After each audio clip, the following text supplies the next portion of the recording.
everybody. I'm Brianna. This is Mark. We're married. Why you say it like that? I don't know. We've been dating for about 6 years. Married for 1. I have a chronic lung disease called hypersensitivity pneumonitis. Super long and complicated. Basically from birds causing scarring on my lungs over time. Kind of like a emphysema COPD patient. Very poor lung volume, ability to breathe. Probably like 30% compared to like 90. So, kind of sucks, but yeah, your turn. My name is Mark. I'm married to Brianna. She's had this disease for... Since I was 19. She was 19, so that's... You met me when I was 20. 7 years. So you met me when I was 20. So. Yeah. I mean, you had the disease, though, for 7 years. Right. I've known you 6 years. Right. Yeah. So, when we started dating, did you notice that I was sick at all? I didn't know you were sick at that point because you don't look sick.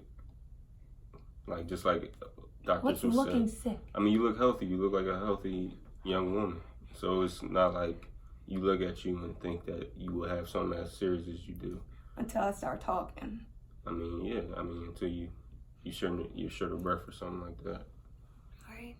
So when did things start to change in your mind? Like, oh, let's go back. But at that time when I first met you, now when I think about it, there were times where when we first started dating, I would see that you were a little bit short of breath. A little bit, but nothing crazy. It wasn't like into your face. Like, dang, something's wrong with her. Yeah. Okay, so when did that change? When we were like, this is a serious issue. Well, it changed. I started noticing, but I still didn't understand, is when you used to come over to my mom's house. Mm-hmm.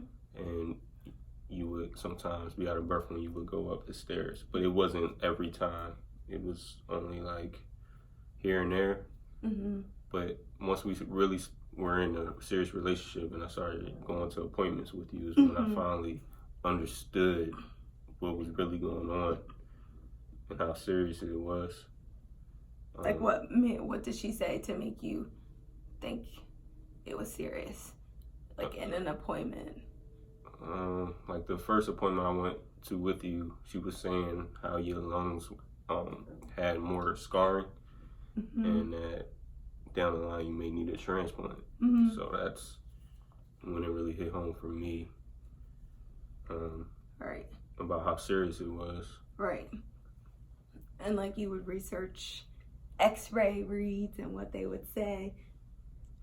I mean, yeah, I would research stuff because I didn't understand what the disease was and I wanted to know. Right. Because, you know, doctors sometimes aren't as direct. I mean, for good reason, but right. I wanted to know what was really going on. And so I would do my own research. Most of the stuff I know is because he would tell me. Because he researched. It's Google Doctor. My PhD. Anyway, so 5 years I kind of was stable, right? Yeah. Maybe 4.5. Because last year. You were stable last year too, though. But then I started the coughing and stuff. Did you think I got worse? Or? No, I mean, you always had a cough and you always were short of breath. But you weren't, like last summer, I thought you were the best that you were in a long time. Yeah, everybody says I'm usually better in the warmer climate. And I don't even know if it was the summer. I mean, that just whole year. Right, which is why they put off the transplant evaluation. Yeah. Because they brought it up before. Yeah. So, what else?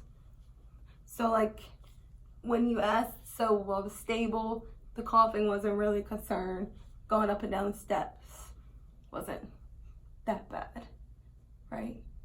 When last year? Yeah. Like before I got. I mean, you would have your moments, especially Yeah. like when it got cold outside, but overall it was pretty stable. I mean, you still have stairs to climb too. But I wasn't as bad as I am now. Yeah, I mean, now you have, it's just different now because you went through that situation. And I feel as though you're still recovering from that situation. Situation we're talking about, we're gonna fast forward to when I had a tension pneumothorax, which is when your lung collapses and it shifts your heart. So I had a tension pneumo. My lung collapsed here. I shifted everything over here, which can ultimately kill you if you don't go and get treatment, which I almost didn't do. Some people told me it was heartburn and anxiety, but I felt it was a little bit different.